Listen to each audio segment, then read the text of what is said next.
Où en est-on sur le front des inondations? D'abord dans l'Aube, la centrale nucléaire de Nogent-sur-Seine ne fait l'objet d'aucune inquiétude selon le préfet du département. Aujourd'hui, les ministres de l'Intérieur et de l'Environnement se sont également rendus à Buchères, au sud de Troyes. On retrouve dans l'Aube notre envoyé spécial Hugo Clément. Bonsoir Hugo. D'abord, plusieurs zones ont donc été classées aujourd'hui en état de catastrophe naturelle et c'est important. Oui, le ministre de l'Intérieur est venu l'annoncer aux sinistrés. Les zones inondées du département vont être classées en état de catastrophe naturelle. Alors concrètement, cela veut dire que les indemnisations vont être facilitées pour les particuliers et les entreprises qui, à certains endroits, ont d'énormes dégâts à déplorer. Hugo, doit-on encore parler ce soir de crues dans certains secteurs ? Oui, l'eau devrait continuer de monter dans certaines communes du département dans les heures qui viennent. Regardez, nous sommes ici dans le camping de Méry-sur-Seine. Il a dû être évacué car l'eau est montée très rapidement. Et comme ici aujourd'hui, de nouvelles zones ont été touchées par ces inondations, comme je vous propose de le voir dans ce reportage réalisé avec Lou Cricorian. En quelques heures, l'eau a encerclé la maison de ce retraité. Et elle ne cesse de monter. Les pompiers sont venus en urgence. Ah bah ça monte quand même à vue d'œil. Petit à petit, le terrain, le garage et puis l'allée sont trouvés submergés. Et maintenant, nous sommes cernés, complètement cernés par les eaux, devant, à droite, à gauche. Il ne reste que quelques centimètres avant que l'eau ne soit dans la maison. Alors il faut se préparer. Allez. C'est bon? C'est bon. De l'autre côté. Depuis hier soir, la crue s'étend dans le nord de l'Aube. Les habitations touchées sont très rares, mais beaucoup de champs sont complètement sous l'eau. Ici, à Romilly-sur-Seine, l'eau recouvre déjà des jardins ouvriers et certaines routes. On fait le tour pour vérifier toutes les 2 heures à 3 heures, pour vérifier la montée des eaux. Il n'y a encore quelques riverains qui viennent malgré tout voir les dégâts que ça fait, parce que là, les jardins, il n'y aura pas grand-chose à récupérer. Là. À Saint-Aventin, près de Troyes, la crue est passée, mais l'eau monte toujours à certains endroits.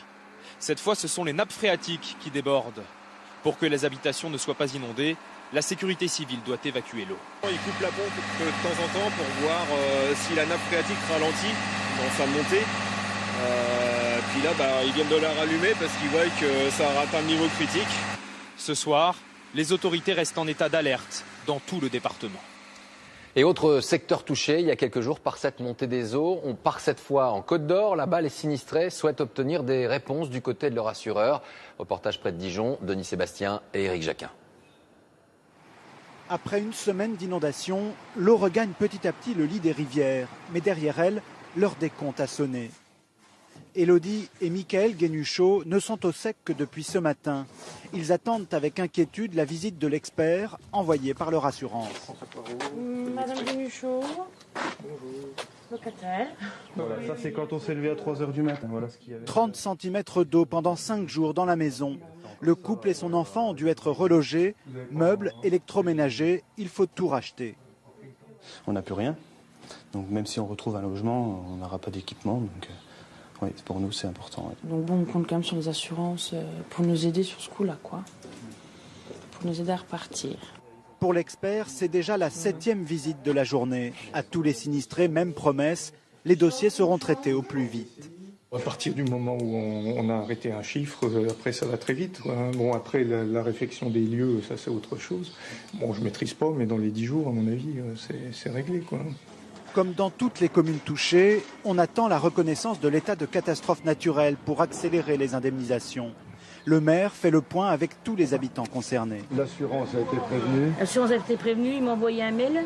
Oui. Autre dégât, chez les agriculteurs cette fois.